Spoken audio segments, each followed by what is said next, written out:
Hello guys, welcome back to our channel.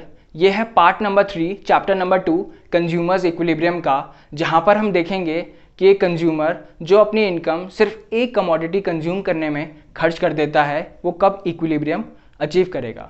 तो देखो, इस बारे में हमने पिछली वीडियोस में भी बात की थी कि जब भी हम किसी भी कमोडिटी का कंजम्पशन शुरू करेंगे, जब हम उसकी पहली यूनिट कंज्यूम करेंगे तो जो उससे मिलने वाला सेटिस्फैक्शन होगा वो बहुत ज़्यादा होगा, क्योंकि उस पॉइंट ऑफ टाइम पे उस कमोडिटी की जो हमें डिज़ायर होगी वो क्या होगी, बहुत ज़्यादा होगी, और जो हमारी कैपेसिटी होगी उस कमोडिटी को कंज्यूम करने की वो भी बहुत ज़्यादा होगी।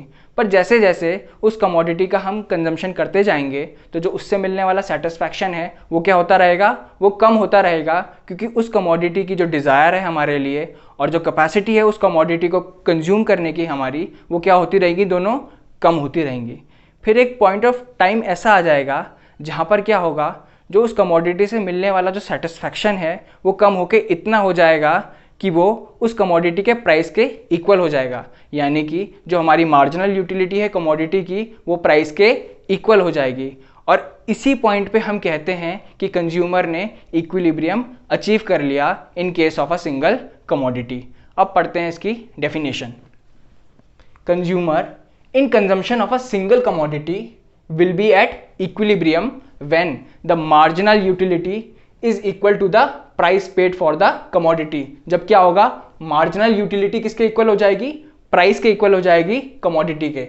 इसको हम ऐसे लिखते हैं MUX। x यहाँ पे शो करता है कि मैंने कमोडिटी मानी है x, यानी कि जो मार्जिनल यूटिलिटी है कमोडिटी x की वो प्राइस के इक्वल हो जाएगी कमोडिटी x के। अब ये जो consumers equilibrium in case of a single commodity है, इस कंडीशन को मैं एक और तरीके से रिप्रेजेंट कर सकता हूँ, वो है MUX upon PX equals to MUM, जहाँ पर मेरा MUX क्या हो गया, marginal utility of commodity X, और PX क्या हो गया, प्राइस ऑफ कमोडिटी X।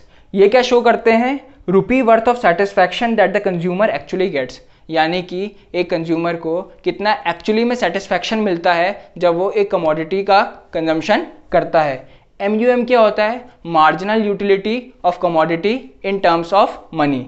ये क्या शो करता है, rupee worth of satisfaction that the consumer expects to get, यानी कि कंज्यूमर जब एक कमोडिटी का कंजम्पशन करता है तो वो क्या एक्सपेक्ट करता है, कितनी यूटिलिटी उसे मिलेगी इन टर्म्स ऑफ मनी, वो कितना एक्सपेक्ट करता है, ये MUM वो शो करता है। ये दोनों ही कंडीशंस को हम फुलफिल करेंगे। वैसे आपको एग्जाम में या शेड्यूल में सिर्फ एक ही दिखानी पड़ती है, पर हम क्या करेंगे, इन दोनों ही कंडीशंस को देखेंगे, जानेंगे अच्छे से। पर उससे पहले देख लेते हैं इसके अजम्पशंस। तो देखो, इन अजम्पशंस के बारे में हमने law of diminishing marginal utility में भी बात की थी। अगर आपने अभी तक वो वीडियो नहीं देखी है तो एक बार जाके ज़रूर देखिए। तो देखो, इसका जो सबसे पहला अजम्पशन है वो है रैशनल कंज्यूमर, यानी कि जो हमारा कंज्यूमर है वो रैशनल है, जिसका मेन एम या ऑब्जेक्टिव होता है अपने यूटिलिटी को मैक्सिमाइज करना। दूसरा है हमारा कॉन्टिन्यूस कंजम्पशन, जो हम मानते हैं हमारा कंजम्पशन कैसा है, कॉन्टिन्यूस है, यानी कि हमने एक यूनिट कंज्यूम की, फिर दूसरी यूनिट कंज्यूम की, फिर तीसरी यूनिट कंज्यूम की, और हम ऐसे कंजम्पशन करते चले गए। तीसरा है जो हमारा कंजम्पशन हो रहा है वो किसका हो रहा है, रीजनेबल क्वांटिटी का हो रहा है, यानी कि जब भी हम यूटिलिटी निकालेंगे तो एक गिलास पानी, एक आइसक्रीम, एक गिलास दूध, ऐसे करके निकालेंगे। अब देखते हैं अपना अगला point, cardinal measurement of utility, यानी कि हम ये मानते हैं कि हम यूटिलिटी को नंबर्स में मेजर कर सकते हैं। अब देखते हैं अपना अगला point, monetary measurement of utility, यानी कि हम ये मानते हैं कि हम यूटिलिटी को मॉनेटरी टर्म्स में भी क्या कर सकते हैं, मेजर कर सकते हैं। तो देखो, जनरली होता क्या है कि हम लेते हैं 1 रुपये को 1 यूटिल के बराबर, ठीक है, यानी कि हम ये मानते हैं कि जो हमें 1 रुपये खर्च करके जो सेटिस्फैक्शन मिला वो 1 यूटिल के बराबर मिला, पर आप चाहें तो कुछ और भी ले सकते हैं। अब देखते हैं अगला पॉइंट, जो हम मार्जिनल यूटिलिटी मानते हैं मनी की, वो क्या मानते हैं, कांस्टेंट मानते हैं, और जो इनकम और प्राइसेस मानते हैं हम, वो क्या मानते हैं, वो भी हम कांस्टेंट मानते हैं। तो अब समझेंगे हम consumers equilibrium in case of a single commodity की कंडीशन को अच्छे से इस शेड्यूल की मदद से, और जो उसका ऑल्टरनेटिव तरीका होता है उसको एक्सप्रेस करने का, उसको भी हम अच्छे से समझेंगे इसी शेड्यूल से।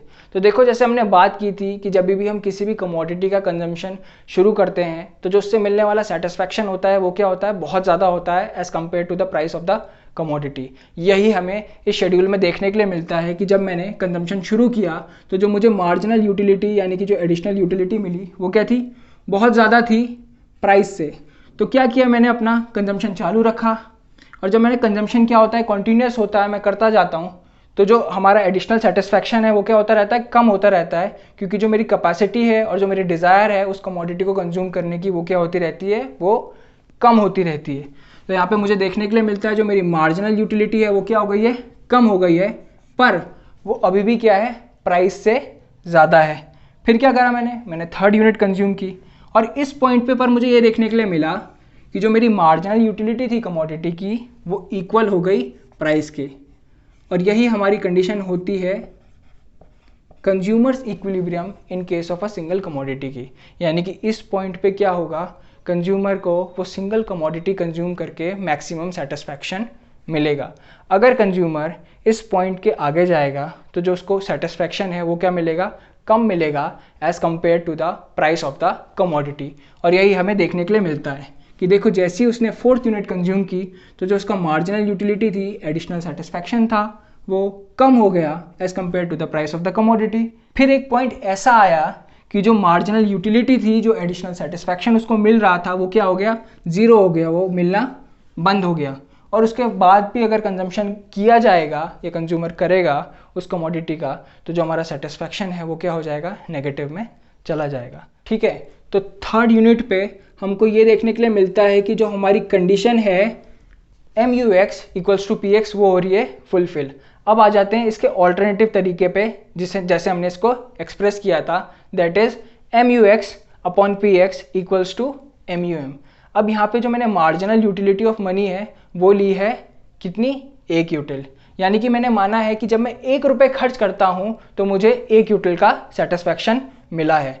अब क्या है, पहले मैं MUX अपॉन PX के रेशियोज कैलकुलेट करूँगा, फिर उसको देखूंगा जहाँ पर भी MUX अपॉन PX 1 के इक्वल आएगा वहाँ पर क्या होगा, consumers equilibrium in case of a single commodity की जो कंडीशन है वो मीट हो जाएगी, और वहाँ पर कंज्यूमर को क्या मिलेगा, मैक्सिमम सेटिस्फैक्शन मिलेगा। तो चलो पहले इसके अब रेशियोज कैलकुलेट कर लेते हैं।